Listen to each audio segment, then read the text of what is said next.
thanks to our amazing presenting sponsors. You see their logos here on the screen. I want to say, huge congratulations for your involvement in this. Congratulations for helping us get the broadband and the streaming and everything. We couldn't do it without you, our amazing presenting sponsors. And again, thank you so much for elevating this conversation around the globe. As always, good morning to Julia Patrick. So Julia is the CEO of the American Nonprofit Academy. So check out the website right there in front of you. And then I am Jarrett Ransom, your nonprofit nerd, CEO of the Raven Group, and thrilled to be back here today on a Tuesday that feels like a Monday to welcome Jason Champion. Jason is the Director of Product Development with Winspire. So welcome, Jason, and happy Tuesday to you today. Hi, good to see everyone. Thanks for letting me be here. I appreciate it.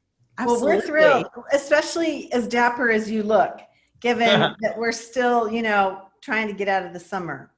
Hey, it's seersucker, so I'm cool in a way, and a short sleeve shirt under it. I'll never take my jacket off though. I love it. I love it. I love it.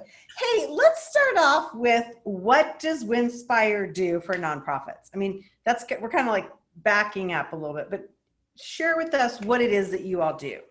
Yeah, so Winspire is the largest provider of unique travel and virtual experiences to nonprofits to use in their fundraising. So when you've gone to a black tie event and there's potentially an auctioneer or an MC on stage and they're talking about a villa in Tuscany for 10 people where we all want to go at the moment, that traditionally probably comes from us. We have 200 different packages with global suppliers, from hiking Kilimanjaro to wine tasting in Napa to Broadway in New York when it comes back.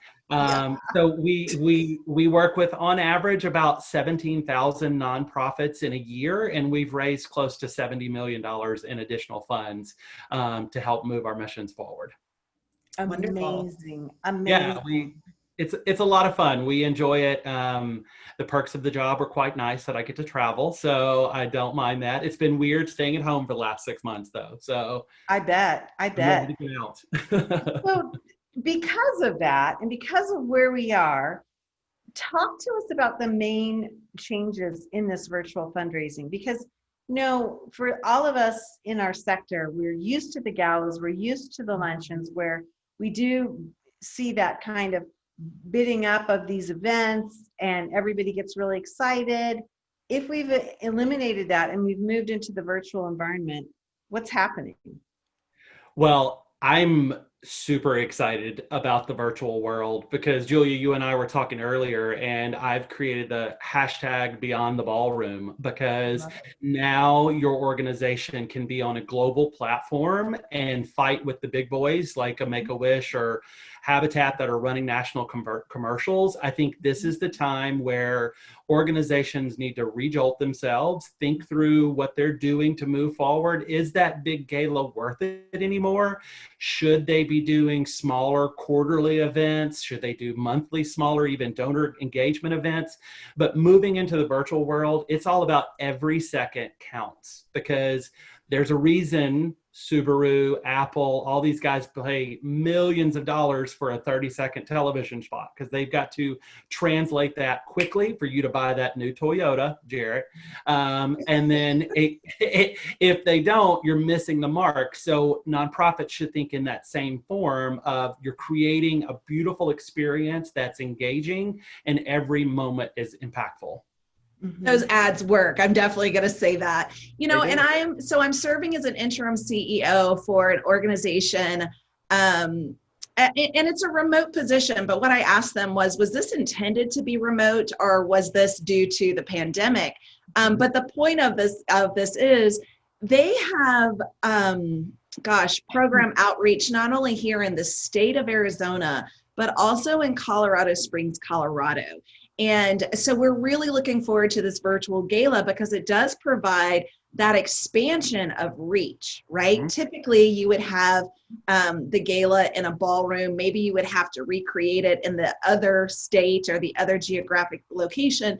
But like you said, hashtag Beyond the Ballroom, right? Like, this is such a great opportunity. And It's definitely come up several times about, the auction items and what are we going to do, and how do we provide travel, luxury travel accommodation. So this is perfect timing.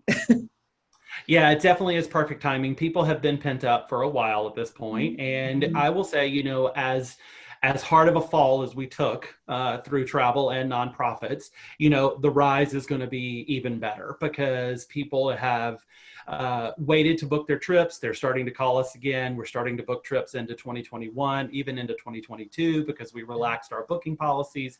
So, I think this next year is going to be a big year for travel, especially when it comes to the outdoors and gathering with families. Like the new thing now is going to be multi-generational travel, where it could be a private home, maybe 5 bedrooms, grandma, grandpa can come, parents and the kids, so they can spend time together, because those type of experiences are truly priceless. Oh, I love that. And sadly, I hadn't even thought of that. Sorry, mom and dad, but Yeah, yeah, no, that's great. And I know like we're all hungry for that interaction. And one of the things I have heard during this pandemic, and we will ask you the same thing, so be ready, is, what has been the silver lining, or what have been some things that have come out of it? And I think you're right. It really is that multi-generational connection. And how might we be able to engage them? And I love that you did say multi-generational, because when I work with organizations, one of my biggest questions, and it's one that I ask pretty quickly, is how do you engage philanthropy for the younger children of our world, right? I shared earlier, I have a 10-year-old son. So when possible, I like to really encourage him to be a part of this. And it's hard to take him to a ballroom where it's really 25 and up, or it's just not conducive to that full-on family unit. So I love to hear you, include that in the packages that Winspire offers. Yeah, definitely. And while mom and dad may have been the one that purchased it at the event itself, they were thinking forward for family travel and things like that. Like we've even got a package that we released last week that is a 7-person RV. Oh, So that's great. fun. And there's 137 different locations that you can pick it up around the country. And you've got X unlimited miles for 5 days. And it's just Oh my hit the gosh. road. Like I wanted to call it the Cousin Eddie package, but everybody was like, no, we probably shouldn't do that. Let's go with a Discover Your Adventure. So that's what we're doing. Oh, I like the Cousin Eddie one. That's hilarious. I love it. So let's talk about another big issue in the virtual space, and that is timing. Before we would have been like at a 3.5 hour event, complete with the after party, the cocktail pre-party, all of VIP stuff. Talk to me what you're seeing now in terms of truncating that, or actually rethinking what an appropriate time would be. Yeah, definitely. Well, at Winspire, we're currently producing about 25 virtual events that are coming up in the next couple of months through our studio in Boise. And, we have found a good formula that a show should be no more than 55 to an hour long. Okay. Because that gives you the right amount of time from a live MC, 2 forms of type of entertainment, your mission moment, potentially a live auction, and then wrap it up. What you want is people to be on the edge of their seat. You don't want them to sit down and be like, okay, I'm going to be here for another 2 hours. And they're already dreading that, because we are a 1, 2, 3 click society, and we're off to doing something completely different. Other things that are working really well is events during the week. It's not a traditional Saturday gala anymore, because think about this. We as a culture have all of a sudden thrust into Zoom, this new frontier. Everybody is at their desk. They're working hard all week. They don't want to have to tune back in on Saturday. Like, unless they're getting dressed up to go and enjoy, and that's an event. Now it's like, okay, Thursday evening, I'm still at home. I can still hang out in my pajamas if you're like myself and you're drinking coffee at 4 p.m. to get through the rest of the day. You can watch at home that night, and it's enjoyable. And then Friday, we're reclaiming our weekends. It's a long time since this has been happening because of the workforce has moved so fast that now I think we're spending time with our families on the weekends, and tuning back in to watching a show again may be a little difficult. So moving during the week is a good time frame, and 1 hour. You know, it's interesting that you'd say that, because Dean McCurry is one of our sponsors and an auctioneer out of Texas. Oh, I know Dean. Okay, he has brought up several times, you know, start some of your auction items earlier in that week so that you have them going forward.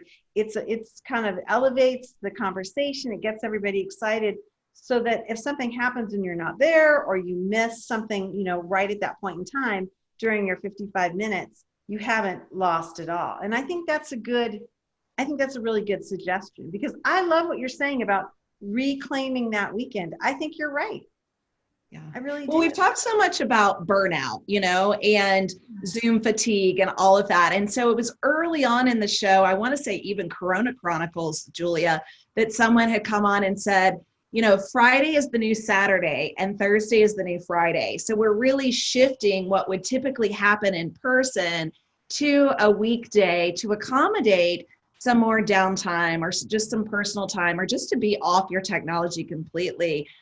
So I'm really glad to hear you say that is, you know, let's do shift earlier in the week, you know, Wednesday, Thursday, Friday kind of time frame. So I'm glad to know that that's still trending. I'm glad you brought that up, because I think as we're looking at planning, you're right. I mean, Jason, that's a huge issue to back things up. Yeah. I mean, huge. And if we would go as far to be almost European, let's take the whole month of August off. Can we? If we want to go there. But I think truly you can be as engaging with your virtual gala during the week as what it was on the weekends. It's just now you've got to really gather those folks to make sure that they're tuning in, because one thing that I'm telling all of our customers at this point is it is back to 101 fundraising. Pick up the phone, call them. It is phone call, email, text message, social media. Phone call, email, text message, social media. Because what I want is when one of our customers calls a donor to say, hey, are you watching the show on Thursday? They're going to answer the phone with, I know the show is Thursday. I love it. I love it. That's where you have to go with marketing and outreach at this point. I love it. Let me ask you about another thing that we've been seeing and hearing a lot about, and that is the combination of live versus taped content. And I'm wondering what your thoughts are on that, and if you could give us some of your opinions, because it seems like this is the big question, you know, that mission moment where we used to tape that and it would, you know, be the big, you know, kiss and cry moment. What are you seeing? So that is such a great question. And because we're now in the magical world of television, how things are scripted, you would never know if it wasn't live. So from the time that a live MC may be on stage and they say, hey, I'm going to turn it over to our band tonight to do a piece of entertainment, go Steven Tyler. And Steven Tyler goes, hey, Jason, so glad to be here tonight. And that's all scripting. No one will ever know that it wasn't. I think where nonprofits are still thinking, okay, it must be live over taped, is that they're still in the traditional thought processes of a gala and in a ballroom, that this is where we've got to be in front of people. This is where we have the crying children. This is where we have the shivering dogs. This is where we have that moment, like you said, to bring those heartstrings. Well, now that can be condensed and have so much more impact because of it being on a global platform. It doesn't have to be taped or live. It could be either or at this point. But I think a lot of your content can be taped and edited in, because unless you've done some Zoom calls like this or you've been involved in television before, there's always that 1 minute of panic when somebody turns on. They're like, can you hear me? Hello? Am I here? So yeah, exactly. Tapping on the screen. That is where you want to eliminate that, because you want your guests to be as authentic and natural and conversational as they possibly can. So to have that pre-recorded where they can not have that pressure of, okay, we're live, because that is a different skill set to be on live camera and on stage. Two different talents. And I will say the trick, right, is that if you are live and you have pre-recorded something in advance to show during your live streaming, make sure you wear the same outfit, you do your hair the same way, right? So that it looks like it is all live, because that is a tip that has come up. Continuity director. Right, the continuity director. Lapel pin is on the same side. Yes, those are. I'm glad you bring that up, because those are things that we're helping nonprofits create for their virtual galas, is to make sure that, hey, take that piece of artwork, move it up to the right, put a light right here, make sure your collar's straight. This is how we're going to cut and edit this. So those are things, because again, there is a level of sophistication that has to be produced with these virtual galas to keep people on the edge of their seats and wanting to continue to watch. Yeah. Jason, what are you seeing as Winspire, has these amazing packages? Are these live auction? And I think Dean's watching, so no pressure, but I know. But are you seeing these live auctions going at the end of the 50, at the end of the 45 minutes, 50 minutes? Are you seeing it done more earlier throughout that virtual time? Where is that falling in run of show? Yeah, that's a great question. And I think right now, take the playbook and manual and tear it up to pieces, and let's A/B test everything that we're doing. Because, as we've produced a couple of events now, we've incorporated the donation appeal throughout the entire show, where the first couple of minutes was at the $50,000 level. This is what happens for us. And then show a small little PowerPoint, and then go on about some entertainment and some more spoken word type pieces, and then go back into the next donation appeal. And I think the auction can be that same way. It's about spreading out your content and making it engaging from start to finish, not just waiting up to the crescendo of like what we normally do in a gala event of here's the donation appeal and here's the live auction. Like, people know it's coming. Now, we have no rules. Play the game, play it all, try everything, because if you don't start trying it now, you're going to have to play catch up, like we were talking about with Julia earlier. You're going to have to play catch up when this becomes the standard, and it is a standard now. It is. Yeah, we've been in this too long. Mm-hmm. Yeah. I have a question that just popped into my head, and this is one thing that I've been noticing. More and more virtual events have some sort of, it's like the old telethon clicker, where it's like, okay, we're at this point, and I'm wondering what your take is on that. Do you think it's a good thing or not such a good thing? Or so we're never going to get away from the Jerry Lewis telethon. I mean, because that was the original virtual gala. Right. We're just, and it's always of people of a different generation are going to always judge against that and say, it was telethon-y, or it was and they're always going to have that motion and memory. So you're going to have to keep it engaging and try to do a little different. I think there's ways that you can incorporate thermometers, tickers that are of a different level of sophistication. And I'd love to use that word, because I do feel like right now you have to have not a frozen Zoom call to make your event work. Like, you've got to have the content and substance to make this a beautiful piece of collateral that the nonprofit can continue to use for years to come.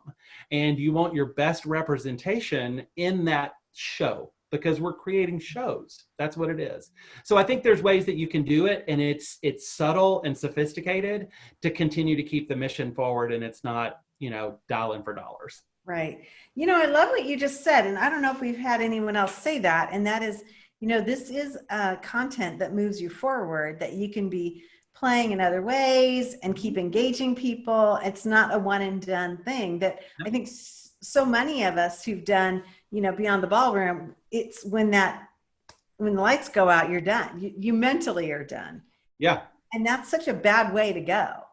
Right. Because you've got to think of this as it's going to be long lasting. It is going, not just the pandemic, because we will as a culture get past that, but as a piece of collateral that's a representation of you, your work you produce, your mission that you produce. You want that to be beautiful, that you can take that and slice and dice it and use it in future ways. Yeah. So we're not thinking short term. We have to think long term at this point with how these are going to be produced and what they're going to look like. And what we can do to repurpose some of the content.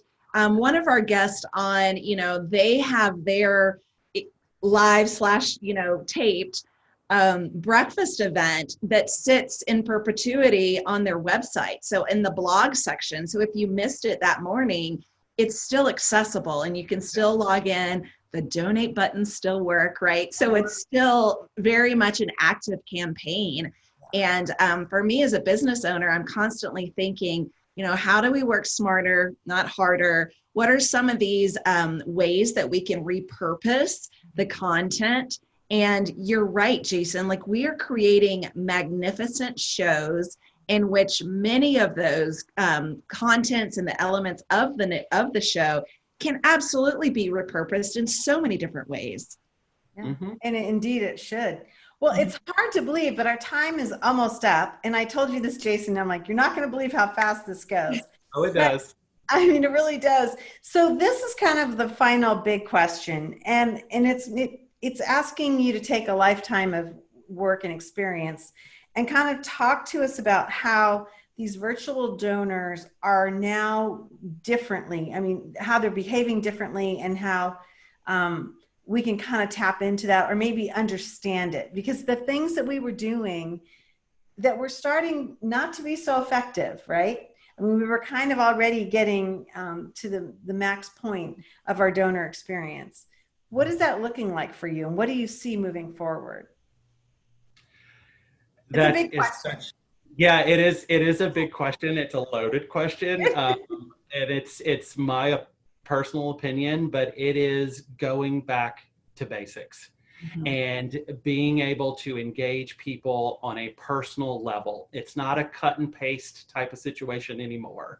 It is, you have to reach out to your people that have donated to you. You have to engage them in different ways because there's not necessarily volunteer opportunities anymore right now. So, I love everybody being able to have accessibility to the organization and creating these one-offs, unique little type experiences that can be tuned in and watch. I think that is where you're going to engage people the most because it truly is back to basics 101. And, one thing that I like to tie into this is we've used the word sponsorship until it's dead.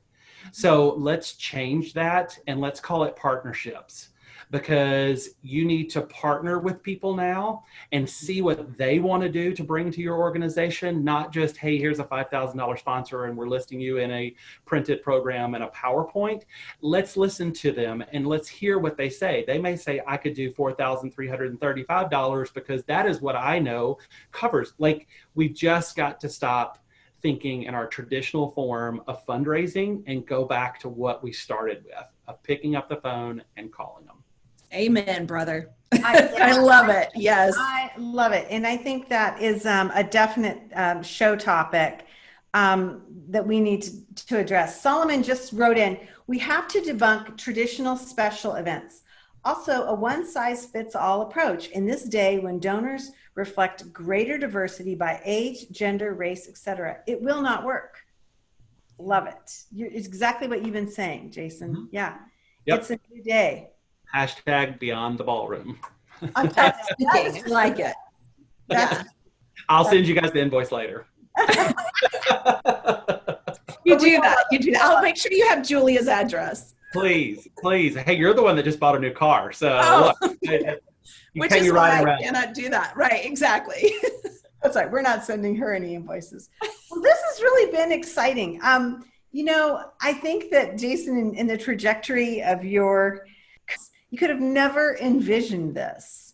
And so I want to end with were you able to quickly relaunch and reimagine, or did it take you a while in your organization, or how quickly were you thinking, wow, this isn't like me. I was like, 2 weeks. And then Well, I mean, the good thing about it is I have autonomy within what I do at Winspire. So I was able to tap into prior connections through my television background and nonprofit history to create these experiences. And we hit the market the first with it all. And it has been quite interesting. Now, to see where we've come far as an industry itself, I think we're still a little hair on fire trying to get to where we need to go. But I think if everybody will just take one deep breath, embrace technology, you're going to be able to move forward much faster and smoother. And we're here to help you guys. Yeah. Wow, it's been amazing. Well, you have been a great guest. I love that you helped us kick off this new week, and it's even more important because for so many of us in the nonprofit sector, this is like the kickoff to the new season.